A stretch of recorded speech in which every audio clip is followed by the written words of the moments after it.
Hello guys, मेरे YouTube channel में आपका स्वागत है। मेरा नाम मनोज है। तो आज हम इस वीडियो में डिस्कस करने वाले हैं कि what are the merits of mutual fund investment. तो आपकी अच्छाइयाँ क्या होती है म्यूचुअल फंड में अगर आप उसमें इन्वेस्टमेंट करते हैं, तो इसके बारे में डिस्कस करने वाले हैं। तो मेरे चैनल को सब्सक्राइब कर दीजिएगा। मैं ऐसे वीडियो लाता रहता हूं। चलिए शुरू करते हैं। इससे पहला जो पॉइंट है वो आपका अच्छा ही होता है, वो डाइवर्सिफिकेशन। जी हाँ, देखिए, आप जब इन्वेस्टमेंट करते देखिए, सारा पैसा तो आप सेविंग नहीं करेंगे। सारा पैसा अगर आप सेविंग नहीं करेंगे तो खर्च हो जाएगा। तो आप सेविंग करेंगे तो आपका पैसा बढ़ेगा नहीं। तो आपको बढ़ाने के लिए मतलब आप खुद तो काम कर रहे हैं, लेकिन आप पैसे को भी काम पे लगाइए। तो ये करना बहुत ज़रूरी होता है, तो इसलिए आप इन्वेस्टमेंट कर सकते हैं म्यूचुअल फंड में।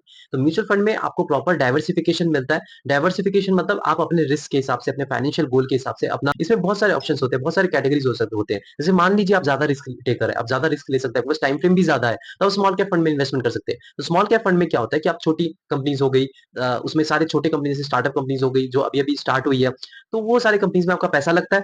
और जब आप उसमें इन्वेस्टमेंट करते हैं लॉन्ग रन में आपको अच्छा खासा रिटर्न मिल जाता है, जब आप लंबे टाइम तक वेट करते हैं। लेकिन ये सब्जेक्ट टू मार्केट रिस्क होता है। अगर आपका इकोनॉमी नीचे जाएगी कंट्री की, तो ये फंड भी नीचे जाएगा। तो वैसे ही आपका जो मिड बेस कंपनी होता है, जो मिड कैप कंपनीज होती है, मतलब मिड बेस कंपनीज, मतलब जो मिडिल बेस कंपनी है, फ्यूचर में वो लार्ज कैप बनने की में ज्यादा कैपेबिलिटीज है। तो वो जो आपकी कंपनी होती है, उसमें आप अगर इन्वेस्टमेंट करते हैं, तो आपका जो क्या नाम है, टाइम फ्रेम जो 7 से 10 साल है, तो आप उसमें इन्वेस्टमेंट कर सकते हैं। अब थर्ड पे आता है हमारा लार्ज कैप कंपनीज, जो बड़ी कंपनीज होती है, उसमें अगर आप इन्वेस्टमेंट करते हैं तो आपकी रिटर्न कम मिलता है, लेकिन आपका रिस्क भी कम हो जाता है, वॉलिडिटी भी कम हो जाती है। तो वैसे ही जो बहुत सारी कैटेगरीज होती है, फ्लेक्सी कैप कैटेगरीज होगी आपकी, निफ्टी इंडेक्स फंड हो गया, उसके बाद आपका हाइब्रिड फंड हो गया, ऐसे बहुत सारे आपको कैटेगरीज मिल जाती है। तो आप उसमें अपने रिस्क के हिसाब से, अपने फाइनेंशियल गोल के हिसाब से इन्वेस्टमेंट कर सकते हैं। नंबर 2 पे आता है हमारा ईज़ी एक्सेस। जी हाँ, आप ईज़िली इसको एक्सेस कर सकते हैं, कभी भी आप इसको परचेज़ कर सकते हैं, कभी भी आप इसमें इन्वेस्टमेंट कर सकते हैं, कभी आप सेल करके एग्ज़िट मार सकते हैं। तो ऐसा कोई प्रॉब्लम नहीं है। ईज़िली आप एकदम एक्सेस कर सकते हैं, कोई प्रॉब्लम नहीं है। नंबर 3 पे आता है आपका, वो है आपका रुपी कॉस्ट एवरेजिंग। जी हाँ, रुपी कॉस्ट एवरेजिंग का जो कंपाउंडिंग पावर है ना, आपको इसमें दिखेगा। आप एसआईपी मंथली चूज कर लीजिए, आप जितना भी करना चाहते हैं, ₹300, ₹400, ₹500 आपने उस पर्टिकुलर फंड में एसआईपी कर दिया, हर महीने करते गए। आपका जो पैसा है, जब ऊपर मार्केट है तब भी लग रहा है, जब नीचे है तब भी लग रहा है। तो आपका जो पैसा एवरेज आउट होके आपको एक अच्छा खासा रिटर्न मिल जाता है लॉन्ग रन में। तो ये एक ज़रूरी हो जाता है, और ये बहुत अच्छा खासा मेरिट भी है इसमें।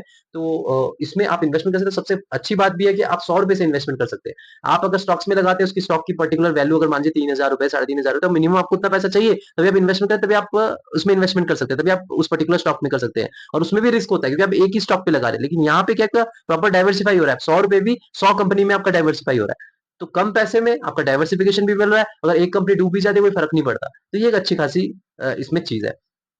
उसके बाद जो चौथा पॉइंट है वो आपका प्रोफेशनल मैनेजमेंट। जी हाँ, देखिए, आप तो दिमाग मतलब लगा ही नहीं रहे हैं। आपको स्टडी करने की कोई जरूरत ही नहीं है, आपको किसी कोई फंडामेंटल एनालिसिस करने की जरूरत नहीं है। आप अपना बस एक पर्टिकुलर म्यूचुअल फंड को चूज कर लीजिए, उसका जो फंड मैनेजर है वो खुद ही अपना दिमाग लगा के अपना खुद इन्वेस्टमेंट करते हैं, खुद ही वो डाइवर्सिफाई करते हैं, और आपको अच्छा खासा रिटर्न दिलवाते हैं। आपको ट्रैक करने की भी जरूरत नहीं है। अब मान लीजिए कोई एक स्मॉल कैप फंड का उन्होंने एक पर्टिकुलर जो कंपनी है अपने पोर्टफोलियो में लगा रखा है, मतलब रख रखा है, और फ्यूचर में पता चलता है कि यार वो मतलब वो कंपनी कुछ प्रॉब्लम आ जाती है, तो वो इंस्टेंटली फंड मैनेजर उसे निकाल के कोई दूसरा स्टॉक रख देगा। तो ये उनकी सरदर्दी होती है, आपको कोई दिमाग लगाने की जरूरत नहीं, आपको मार्केट के साथ अप टू डेट भी रहना जरूरी नहीं है इतना।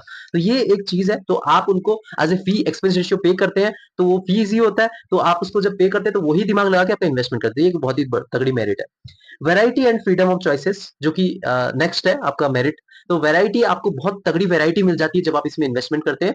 आपको जैसे मैंने बताया कि लार्ज कैप की वैरायटी मिलती है। अगर आपके पास टाइम फ्रेम कम है तो लार्ज कैप में इन्वेस्टमेंट कर सकते हैं, टाइम फ्रेम और ज्यादा है तो आप थोड़ा और रिस्क लेके मिड कैप में कर सकते हैं। आपके पास टाइम फ्रेम बहुत ज्यादा है, बोलते नहीं यार मैं तो रिस्क बहुत ज्यादा ले सकता हूँ, मैं स्मॉल कैप फंड में जाऊंगा, क्योंकि इंडिया एक डेवलपिंग नेशन है, उसमें ज्यादा ग्रोथ पोटेंशियल है, तो मैं इसमें इन्वेस्टमेंट करता हूँ। तो आप तो उसमें भी कर सकते हैं। तो आपके पास फ्रीडम है, कोई भी चॉइस अपने फाइनेंशियल गोल के हिसाब से आप उसमें इन्वेस्टमेंट कर सकते हैं।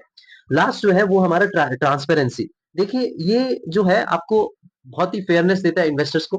कहीं आपको स्कैम देखने को नहीं मिलेगा, बहुत ही कम स्कैम, मतलब जो कि बहुत ही माइनर होते हैं। मतलब देखिए, इसमें सेबी रेगुलेट करता है। सेबी तो आपको पता है गवर्नमेंट ऑर्गेनाइजेशन, जब गवर्नमेंट ही खुद देख रहा है तो वो ज्यादा स्कैम के चांसेस बहुत कम हो जाते हैं। बस हाँ, आप ये याद रखें कि ये सब्जेक्ट टू मार्केट रिस्क होता है, लेकिन स्कैम का कोई ज्यादा पंगा नहीं होता है। तो ये ओवरऑल मैंने आपको मेरिट बता दिया, और एक सबसे अच्छा मेरिट मैं आपको बता देता हूँ, ₹100 से जो इन्वेस्टमेंट कर सकते हैं, ये सबसे तगड़ी चीज है। लेकिन अगर आप स्टॉक में जाएंगे, आपको ₹100 से कहीं पे भी आपको इन्वेस्टमेंट नहीं कर सकते, बड़े-बड़े स्टॉक्स में भी। तो ये ओवरऑल सबसे बड़ी चीज है, और आप इसमें इन्वेस्टमेंट कर सकते हैं। और आपको मैं बता रहा हूँ, इन्फ्लेशन बीटिंग रिटर्न मिलता है इसमें, अगर आप लॉन्ग टर्म के लिए इन्वेस्टेड रहते हैं। बस मार्केट में कोई बड़ा क्राइसिस ना आए, फाइनेंशियल क्राइसिस, या कोई पैंडेमिक टाइप या वॉर टाइप ना आए।